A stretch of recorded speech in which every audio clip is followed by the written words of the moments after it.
You have kind of a superpower when it comes to connecting the dots on things, this pattern recognition. And so one of the questions I have, did you always have it? Did you develop it? And how can the rest of the world cultivate that capability? I like asking a lot of questions. And then I like doing the what if. Well, what if you did this? What if you did that? The best example, and the one that I believe is from my career, if I could teach one master class in business, this would be it. It was touring stores in Chicago at Kinko's. Okay. We obviously had 1,200 stores when I got there, and I was trying to learn business, and I went into all 40 regions of the company, and they were all 24-hour stores, and trying to meet all the people, ask them what the heck was wrong with the company. How come we were on such bad times? But the instructive thing was my first visit one morning in Chicago was in Wrigleyville. Well, Wrigleyville had the distinct honor of having the most daily transactions of any store in the entire Kinko's network. So it averaged over 1,000 transactions a day. Now, how you get to 1,000 transactions a day is a lot of individuals making a copy. So I'm standing there looking, and I'm talking about getting jostled was a way of life in that store. They were busy around the clock. So you can't just stand there. You're getting knocked around. And I'd never seen more people in a store, and I couldn't believe it. And so I said, wow, what if the average ticket was $7? Okay. But 1,000 tickets a day. So incredibly consumer oriented, no business printing at all. We literally left Wrigleyville and drove to Lombard. And Lombard is right by O'Hare Airport. And I walked into that store, and it was like a mausoleum. It was quiet as it could be. There was little music going in the background. It had gray carpet on the floor. And there was one set of customers at the counter, and that was it. The average ticket in that store was $240. Average ticket against Wrigleyville, $7. And the reason, huge corporate, that's all they had was corporate business. It was in the middle of a gigantic corporate headquarters area. So every customer that was walking through the door represented a corporation who needed some big job of some kind. So everything about the store was different. Well, I was standing there marveling as I learned that was the highest average ticket store in America. So I had just seen the lowest average ticket store, the highest average ticket store, what a store looks like that is all consumers, and what a store looks like that's all business. And I said to myself, these two stores are in completely different businesses. And yet they have the same district manager, because we, as do most retailers in America, have oversight on a district basis for companies in the same geography, so they can have managers in the stores. And that's great. And I'm used to that. That's what we had at Babbage's / GameStop. I'm used to that. But I said, wait a second. There are things that can be learned if we can bundle stores together that have the same profiles. Then we could start moving to best demonstrated practices if we could do that. So I suggested that we build a big spreadsheet, if you will, and on the horizontal axis have number of transactions a day, and on the vertical axis, average ticket size. And then said, let's take every single store, let's learn about every store that we have, average ticket size, and let's start arraying them on this chart. And of course, 1,200 is a lot of stores. And when we were done, we had 35 buckets that made a lot of sense, that all the stores in that bucket looked alike. Now, and there are about 30 stores, but there were stores in that bucket, any bucket. Oh, there's Miami and San Diego, and northern Wisconsin, and Seattle. So, oh, well, wait a second. And there were a couple outliers and there are reasons. But so we started talking because this literally is moving into uncharted territory for retail, specialty retail, multi-unit retail, when you start asking these questions. And I said, why don't we, in each bucket, let's go let's break it up into what's important, all types of revenues and all costs. And let's go not to the number one store, not to the best performer, because there's always a reason a store's number one, or even number two. Let's go to the 90th percentile, the top 10th percentile store in that group. So the number three store, and say, hey, Lee, in the stores that look just like yours in America, you stand out as the best fax revenue among all these 30 stores that look exactly like yours. What are you doing? Can you tell me anything that you know is different? Invariably on every line, on black and white copy, color copy, computer rental, you name it. And on the cost side, they would all break into a little smile and go, yeah, I know what happened. Like on the one I just gave you, I'll never forget, this woman said, I moved the fax machine out from behind the counter to the front of the counter, right by the cash register. So anyone could do a fax, but they're standing at the cash register, so we take their money, but we don't have to spend the time doing the fax for them. They can do it, and we pay the transactions right there. And so it was essentially, we didn't invent best demonstrated practices. But bucketing stores by their profiles, by whatever you think are the most important differentiators, and you can get agreement on that. Well, now you've got something that you can do truly a best demonstrated practices exercise. And by the way, we had lots of stores that the right answer to lead the store manager is, you need more staff. You need to hire 5 people. Yeah, and others would say, you need to have 5 fewer people. But we would find what were the best demonstrators and forget the rest of the buckets. All we cared about was this bucket. So we started producing monthly reports for each of these pods of stores. So you knew you were not being judged against Wrigleyville. You were being judged against a store in South Boston. And you know what you did? Because you didn't feel the competitive surge versus maybe a store 2 miles away from you, you'd get on the phone and you'd call the South Boston store. Hey, this is Leap. What? You got to help me. My numbers aren't as good as yours. And can I talk with you? Do you have time? And the answer is, of course, always, well, heck yeah. And well, the results showed what happens when you do that. It starts raining good things. When I think about value creation, it's holistic for me. And I kind of said it in the intro. It's material, emotional, energy, and spiritual. And it's about growing responsibly the total value over time. And I find that they get out of balance. I think we all should be, in my view, in balance in all 3 of those buckets.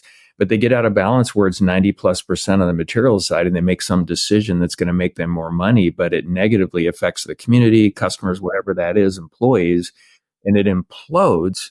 And inadvertently, they're basically hurting their future earning potential by doing that stuff, by only focusing on it. So that's how I think about it.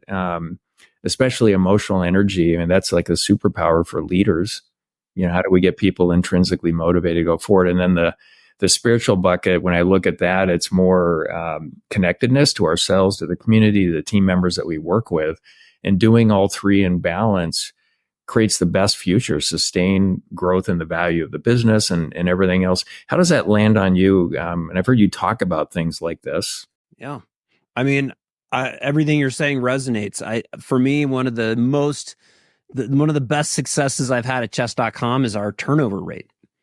Almost nobody ever leaves our company.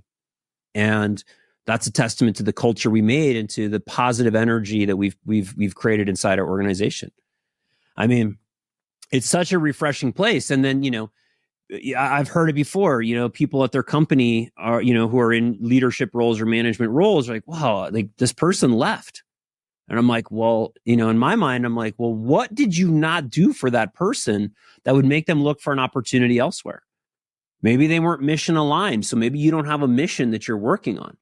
Maybe you weren't actually treating them like a human being and you were treating them like a resource, or, maybe you weren't compensating them in a way that they felt was fair, but like there's fundamentally a misalignment there. And, we work very hard to be the best place people can work, by treating them like humans, to be totally honest, on this level, when I was at Stanford Business School, I went and shadowed, a couple of people at some other big tech companies at the time. And when I did that, I saw that the people that I shadowed did not like their jobs, felt meaning, just didn't feel engaged. These were like high-powered people with business, Stanford MBA degrees, working high-up management jobs at big tech firms. Sounds dreamy. They all hated it. They all felt like tiny cogs in a machine. They were sat in meetings all day that didn't feel productive, and they just felt disconnected from it. I'm like, oh man, I never want that for me. So I don't want that for anyone around me or working for me either. Like, let's make things fun. Let's make it human. Let's minimize that kind of feeling, and let's do something that people care about. So I don't know. I feel like the workplace just, there's like a sickness in the workplace that we just kind of allow for a lot of people to go to work at these jobs that just suck. And it doesn't have to be. You could do all the same work, but feel like an empowered human and enjoy and like what you're doing. But I don't know why people are missing this. I think for the most part, they don't know how to do it. And I think there's a big difference between companies that want to be seen as the best place to work and those that are just being best places to work, right? Yeah. Which is what you're talking about. And I don't think they know how to do it. I don't think leadership teams are sitting back. I hope everybody's disconnected and hates their job. Yeah. But I think it comes because largely they're just out of balance in how they think about creating value. For when you talk about cultures, so for me, it's all about how do we connect culture to value creation? Like you and I have businesses, and these are value creation machines that we both, it sounds like, want every brain in the game, everybody to do their part in it and feel fully connected to it.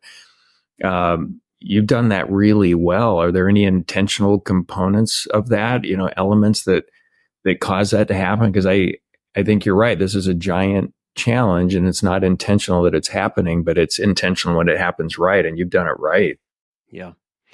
I think that like the two main pieces that I would share, and these are things my wife has taught me, so all credit due to her. I'm not sure my best instincts I'm not sure my innate instincts would have been all the best. I learned a lot at Stanford, and I've learned a lot being married to a wonderful person. The two main things I think that are most key are empathy and validation. Empathy is my ability to connect to someone else and to see them as a human and to think about them and what they're experiencing, and then to have that then guide, things. So if someone is feeling proud, like I can recognize that. If someone is feeling nervous, I can recognize that. If someone is feeling sad, if someone's feeling unfulfilled, that I will sit with them and try to see what that is. The next extension after that is sometimes people have this empathy, or they kind of feel, but they don't really know what the other person's looking for. And what every human being wants above everything else is validation. We are like, whatever you believe spiritually, that's there too. But we are basically chemical meat sacks that are walking around with brains and, bodies. And our fundamental fear is that we are alone, that we will die alone, that we will be meaningless. And we are constantly measuring ourselves and how do we fit in here? Do people take me seriously? Are my ideas sane or crazy? Am I loved or not loved? Am I important or not important? And we are measuring all the time, because in order to, evolutionary success depends on our belonging and our touching and our being seen and connected to something. So everyone is so freaked out about if they are, how they fit in. And if you can be the person to validate for someone and make them be seen, to make them feel heard, to make them feel safe, to make them feel seen, all of those things, you will forever be in an important part for that person, and they will join you. So what that means for me is when someone says something to me, that I then show that I, not just the words went in my ears, but that I heard it, and that what they said makes sense, and I see their point of view. You're not crazy. If I had that experience, I would feel sad too. That's a really great idea. Whatever the thing is, whatever they're seeking, whatever they're feeling, try to validate that.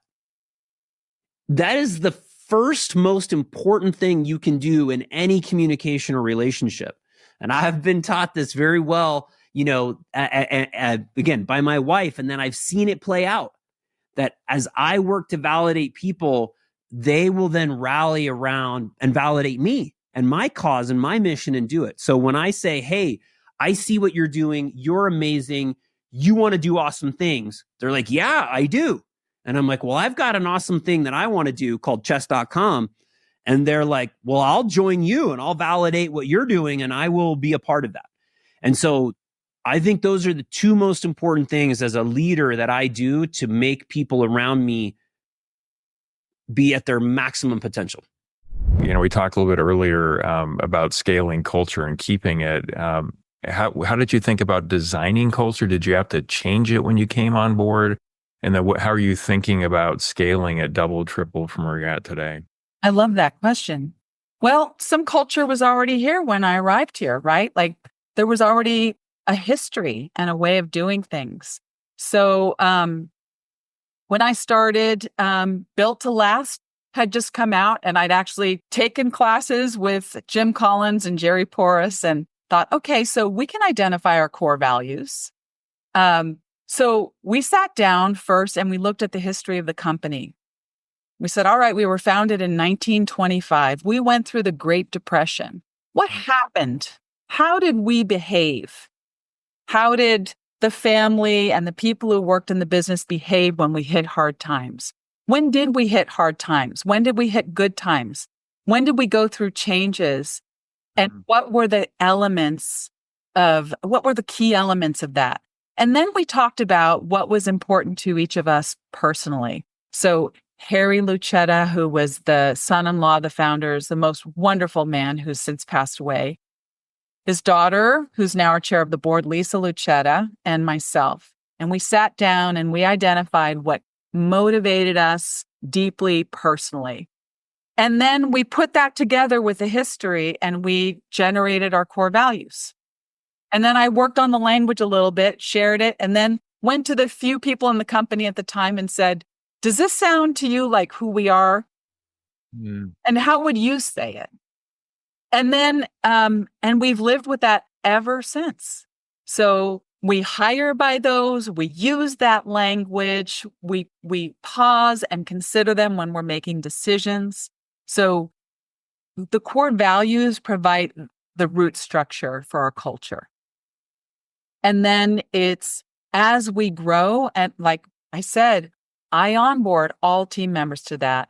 And when I'm onboarding on our core values, I don't present the core values.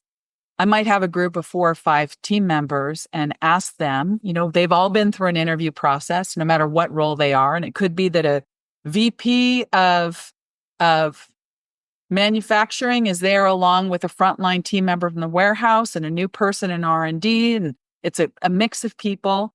And all of them have gone through an interview process. All of them have some experience. Maybe they've been with the company a week. Maybe they were here as a contractor or a temporary team member and they joined. And then I asked them, why did you join? What has been your experience here? You have experience in other places. What is it that stands out to you about the way we do things here? that you value and that makes you want to be here. And they always share something related to our core values without knowing them. Yeah. Well, it's You can relate it. yeah. No surprise your retention is as high as it is, because even through tough times, you stuck with everyone. They know you have their back. You're not going to abandon them like a lot of businesses Yes. would out of fear or just not proper planning. So as I understand it, 100 years in, pretty small until you came along, but in all the years, never a formal layoff ever. Never a layoff. And I like to think about making a business recession proof. And, I think about aerospace. We had our 9/11, Right.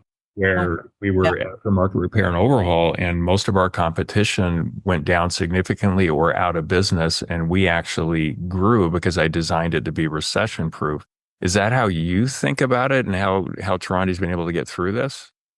I think about it from the perspective of people who come from really challenging backgrounds.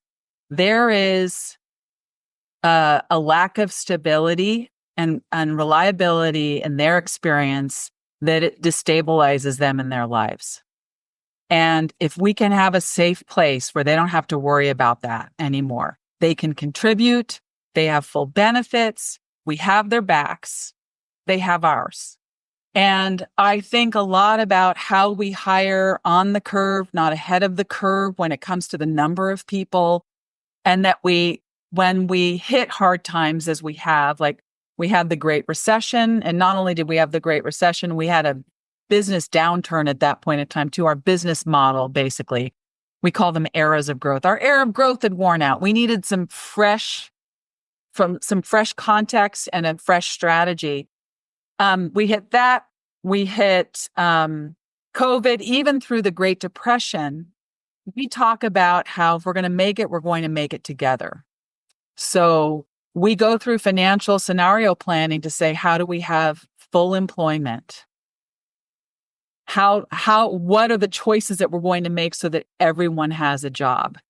And then we know if we take care of our team will take care of our customers and our network of stakeholders, so that, that focus expands to that whole circle of success. And our team knows that, and they care about that. And people who come from really tough circumstances, whether it's that they came from homelessness or incarceration or another situation, that removes a limiting factor on their ability to move forward. That fear removed makes a difference for people. So I think I think a lot about those kinds of things and how we build a safety net for those team members. So it means that we have to be smart about how we grow, and we have to think through what our different scenarios might be if we hit some struggles. And we think about that, and we plan around that. And our executive team is all in on figuring those things out. So when we hit COVID, we had to do that. We said, oh my gosh, our customers are closing their doors. Yeah. Moving, we have 1 foot in our new facility and 1 in our old facility. We can't afford 2 leases. What are we going to do? So we did financial scenario planning. We looked at what happens if the business goes down by 20% for the year. We just looked at worst case. Then we looked at 40%, 50%, and we figured out what choices we would make. And then, like you talked about, Lee, you could turn to the team and talk with everyone and say, here's what we've done. Here's what we've figured out. Everyone has a job. The only way we're going to make it is together. And here's where we need your help. Yeah. And we went about it. We did decline by 20% in April, but then we took off. And our team was amazing. Amazing. That's so cool. Yeah, there were 2 times where I went to the team and said, I know we can get through this. I don't have all the answers, but I know we'll come up with it together. Let's go. Yeah. And if we don't figure it out, what's at stake could be 30, 40% of the jobs. But I don't think we have to worry about it if we really double down. I was always big on, let's be super honest with everyone. And they all rose to the challenge. At least both of those times they did, and we didn't have to lay anybody off. It was fantastic. Yeah. And you're talking about honesty and confidence together. And I think both of those need to go together in a situation like that. And the confidence can be backed up by having done the work behind the scenes to know how we go about it. Yeah. And again, for those that are so into it's all about the numbers, the dollars, et cetera, not doing what you and I are talking about here is limiting their ability to have consistent growth, year over year in Right. the profitability part of it too. Yeah. I got a call during COVID from somebody that had done some project work with us and said, I just got laid off. Our company's going through big layoffs. And they were a reputable firm. And they said, I imagine you guys are going through that right now too. And I said, that would be the last thing we would be doing. We're doing scenario planning to make sure that everyone makes it together. And we know that that will make a difference for our team, of course, but also our customers and our partners. We're in it, all of us together.